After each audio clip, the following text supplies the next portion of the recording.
어젯밤 무릎이 너무 아파서 화장실 가는 것조차 망설이셨나요? 침대에서 몸을 돌릴 때마다 찌릿한 통증이 올라와서 깊은 잠을 못 주무셨나요?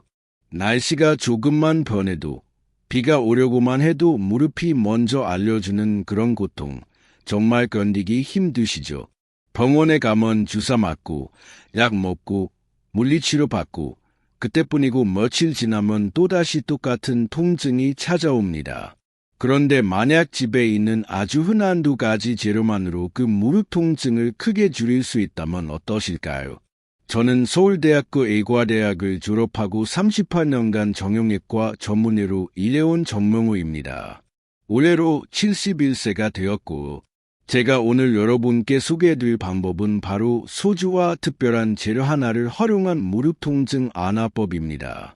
이 방법은 먹는 게 아니라 바르는 방법이라서 이장에 부담도 없고 간에 무리도 가지 않습니다. 사실 이 방법을 처음 알게 된 건 제가 젊은 의사 시절 강원도 산골 마을로 의료봉사를 갔을 때였습니다. 그곳에서 만난 89세 할머니 한 분이 매일 아침 저녁으로 무언가를 무릎에 바르시는 걸 봤는데 그 연세에도 텃밭 일을 거뜬히 하시더군요. 궁금해서 여쭤봤더니 웃으시면서 이거 없으면 못 살아 하시며 알려주신 게 바로 오늘 제가 소개할 방법의 시작이었습니다. 그 이후로 저는 이 방법을 의학적으로 연구하고 개선해서 수많은 환자분들께 권해드렸고 놀라운 효과를 직접 확인했습니다. 밤마다 무릎 때문에 뒤척이던 분들이 편안하게 주무시고 계단 앞에서 한참을 망설이던 분들이 다시 활력을 찾으셨습니다. 혹시 이 영상이 도움이 되신다면 잠깐만 시간을 내서 좋아요 버튼 한번 눌러주시면 정말 감사하겠습니다. 그 작은 응원이 저희가 더 좋은 건강 정보를 전달하는 큰 힘이 됩니다. 자, 그럼 이제 본격적으로 들어가 보겠습니다. 여러분이 지금 느끼시는 무릎 통증, 그게 단순히 나이 때문만은 아닙니다. 물론 세월이 흐르면서 관절이 약해지는 건 자연스러운 일이지만 그 속도를 늦추고 통증을 줄이는 방법은 분명히 있습니다. 무릎 통증의 가장 큰 원인은 크게 5가지로 나눌 수 있는데요. 첫 번째는 연골의 손상입니다. 무릎 연골은 우리가 태어날 때부터 가지고 있는 천연 쿠션인데 40대를 넘으면서 서서히 얇아지기 시작합니다. 특히 우리나라 어르신들처럼 좌식 생활을 오래 하신 분들은 무릎을 구부렸다 폈다 하는 동작이 많아서 연골 손상이 더 빠를 수 있습니다. 두 번째는 염증입니다. 관절 주변에 염증이 생기면 붓고 열이 나면서 통증이 심해집니다. 이런 염증은 한 번 생기면 쉽게 가라앉지 않고 날씨가 변할 때마다 더 심해지는 특징이 있습니다. 세 번째는 혈액순환의 문제입니다. 무릎 주변의 혈액순환이 원활하지 않으면 영양분과 산소 공급이 제대로 안 되고 노폐물도 잘 배출되지 않아서 통증이 더 심해집니다. 특히 추운 날씨에는 혈관이 수축해서 이런 문제가 더 악화됩니다. 네 번째는 근육의 약화입니다. 무릎을 지탱하는 허벅지 근육이 약해지면 무릎 관절이 받는 충격이 그대로 전달되어 통증이 심해집니다. 근육은 천연 보호대 역할을 하는데 이게 약해지면 무릎이 무방비 상태가 되는 거죠. 다섯 번째는 체중입니다. 체중이 1kg 늘 때마다 무릎이 받는 부담은 4배에서 5배 증가합니다.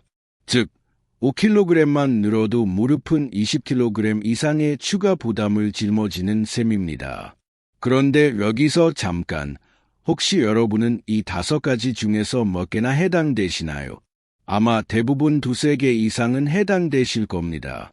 그래서 오늘 제가 소개할 방법이 더욱 중요한 거예요.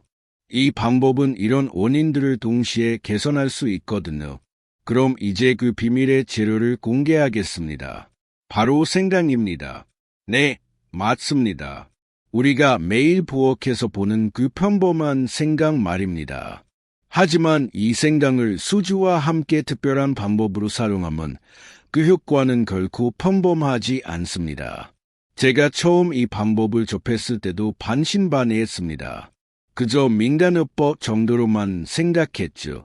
하지만 의학적으로 연구해보니 생강에는 정말 놀라운 성분들이 들어있었습니다. 진저롤, 수가올 같은 성분들이 강력한 항염 작용을 하고 혈액순환을 촉진시키며 근육을 이완시키는 효과가 있다는 걸 확인했습니다. 특히 흥미로운 건 생강을 피부에 바르면 먹는 것과는 다른 효과가 나타난다는 점입니다. 피부를 통해 흡수된 생강 성분은 통증 부위에 직접 작용해서 더 빠르고 강력한 효과를 낼 수 있습니다. 그리고 여기에 소주를 함께 사용하면 알코올이 피부 침투를 도와주고 온열 효과까지 더해져서 효과가 배가 됩니다. 제가 이 방법을 환자분들께 권하기 시작한 건 15년 전부터입니다. 당시 병원에 오신 76세 이순자 할머니가 계셨는데 무릎 수술을 권유받았지만 나이가 많아서 수술이 부담스러우셨죠. 그래서 제가 이 소주 생강요법을 알려드렸고 한 달 후 진료실에 오셨을 때는 완전히 다른 분이 되어 계셨습니다. 표정도 밝아지시고 걸음걸이도 훨씬 가벼워지셨죠. 그 이후로 수백 명의 환자분들이 이 방법으로 도움을 받으셨습니다. 물론 모든 분께 똑같은 효과가 있는 건 아니지만 대부분 통증이 현저히 줄어들고 일상생활이 훨씬 편해졌다고 말씀하십니다. 자, 그럼 이제 구체적으로 어떻게 만들고 사용하는지 자세히 알려드리겠습니다. 하지만 그 전에 한 가지만 더 말씀드릴게요.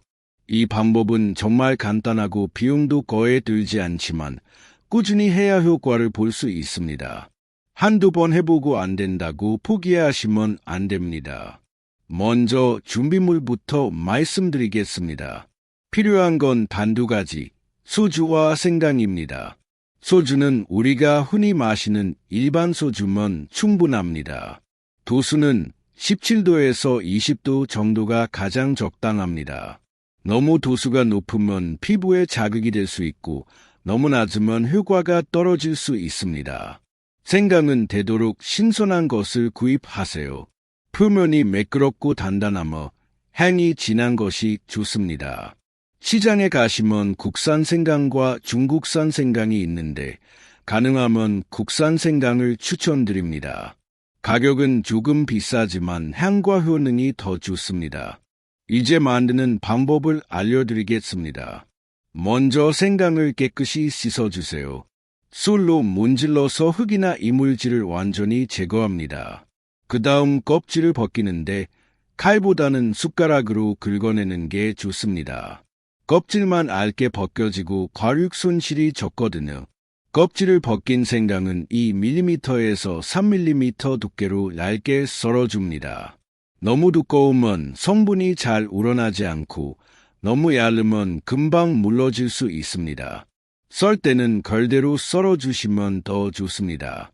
깨끗한 유리병을 준비하시고 썬 생강을 병의 절반에서 3분의 2 정도 채워 넣습니다. 그리고 소주를 생강이 완전히 잠길 정도로 부어주세요. 생강이 소주 위로 떠오르지 않도록 충분히 넣어주는 게 중요합니다. 뚜껑을 꼭 닫고 서늘한 곳에 보관합니다. 직사광선이 닿지 않는 곳이 좋고 냉장고에 넣으실 필요는 없습니다. 실온에서 보관하되 하루에 한 번씩 병을 가볍게 흔들어 주세요. 최소 3일, 되도록이면 일주일 정도 숙성시키면 사용할 수 있습니다. 시간이 지날수록 소주가 갈색빛을 띠게 되는데 이건 생강 성분이 잘 우러난 증거입니다.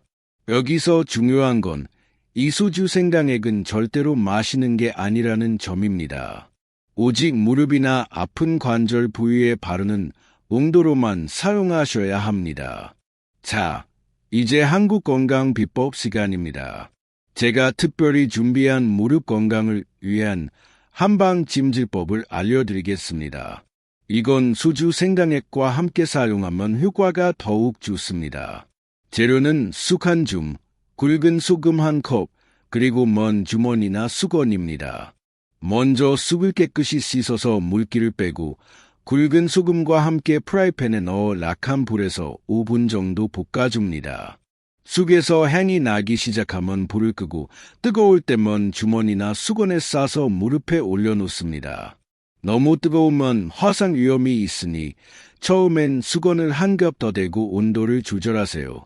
이렇게 15분에서 20분 정도 찜질하면 무릎 주변 혈액순환이 좋아지고 통증이 완화됩니다. 일주일에 3번 정도 하시면 좋습니다.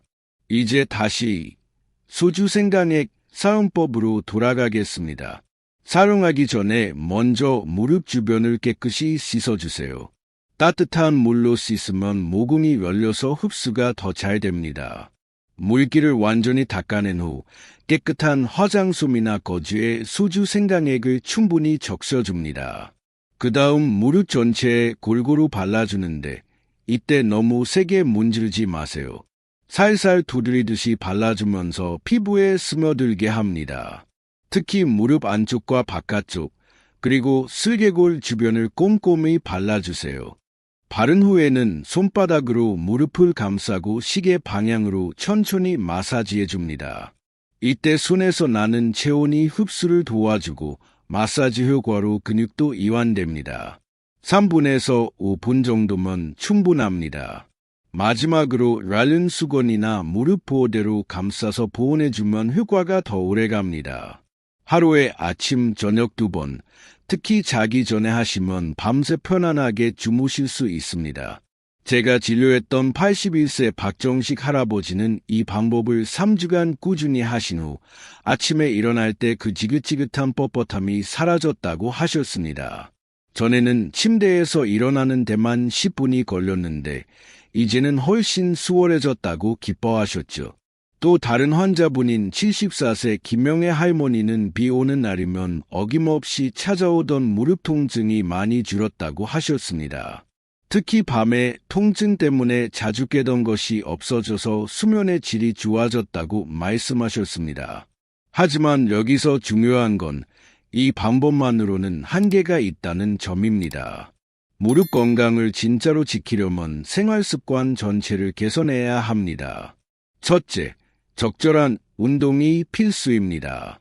무릎이 아프다고 움직이지 않으면 근육이 더 약해지고 관절이 굳어집니다. 하루 30분 정도 평지 걷기부터 시작하세요. 처음엔 10분씩 나눠서 해도 좋습니다. 둘째, 체중 관리가 중요합니다. 살이 찌면 무릎이 가장 먼저 고통받습니다. 밥을 조금씩 덜 드시고 간식을 줄이는 것부터 시작해보세요. 한 달에 1kg만 감량해도 무릎은 훨씬 가벼워집니다. 셋째, 올바른 자세를 유지하세요. 쪼그려 앉기, 양반다리, 무릎 꿇기 같은 자세는 최대한 피하시고 의자 생활을 하시는 게 좋습니다. 계단을 오를 때는 아픈 다리부터, 내려올 때는 건강한 다리부터 디디세요. 넷째, 영양 관리도 중요합니다. 칼슘과 비타민 D가 풍부한 음식을 드시고 오메가3가 들어간 생선을 자주 드세요. 관절에 좋은 음식으로는 고등어, 연어, 브로콜리, 시금치 등이 있습니다. 다섯째, 충분한 수분 섭취가 필요합니다. 하루에 물을 6잔에서 8잔 정도 마시면 관절 윤활액이 잘 만들어지고 노폐물 배출도 원활해집니다. 여러분, 혹시 이런 실수 무심코 하신 적 있으신가요? 무릎이 아프니까 뜨거운 찜질만 계속하거나 통증이 있는데도 무리하게 운동하거나 또는 진통제만 계속 드시는 것 말입니다. 댓글로 여러분의 경험을 공유해 주세요. 다른 분들께도 도움이 될 수 있습니다. 이제 주의사항을 말씀드리겠습니다. 이건 정말 중요하니까 꼭 기억하세요.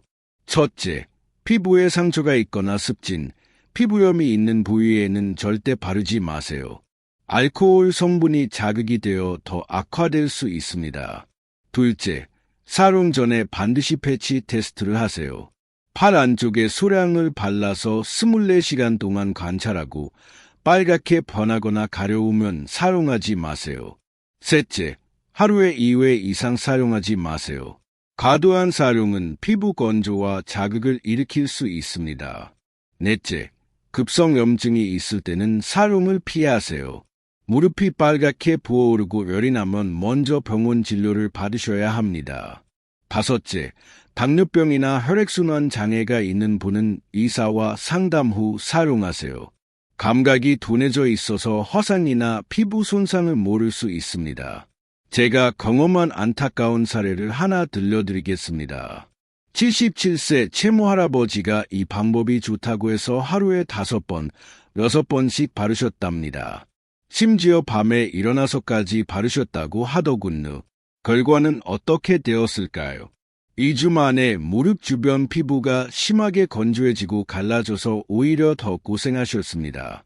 그래서 제가 항상 강조하는 게 적당함입니다. 아무리 좋은 것도 과하면 독이 됩니다. 정해진 용법과 용량을 꼭 지켜주세요. 자, 이제 영상이 거의 끝나가는데요. 여러분께 한 가지 더 중요한 이야기를 드리고 싶습니다. 무릎 건강은 단순히 통증이 없는 상태가 아닙니다. 자유롭게 걷고 계단을 오르내리고 손주들과 놀아줄 수 있는 삶의 질과 직결되어 있습니다. 제가 38년간 수많은 환자분들을 보면서 느낀 건 무릎이 건강한 분들이 훨씬 더 활기차고 행복한 노후를 보내신다는 것입니다. 오늘 제가 알려드린 소주생강호법은 시작일 뿐입니다.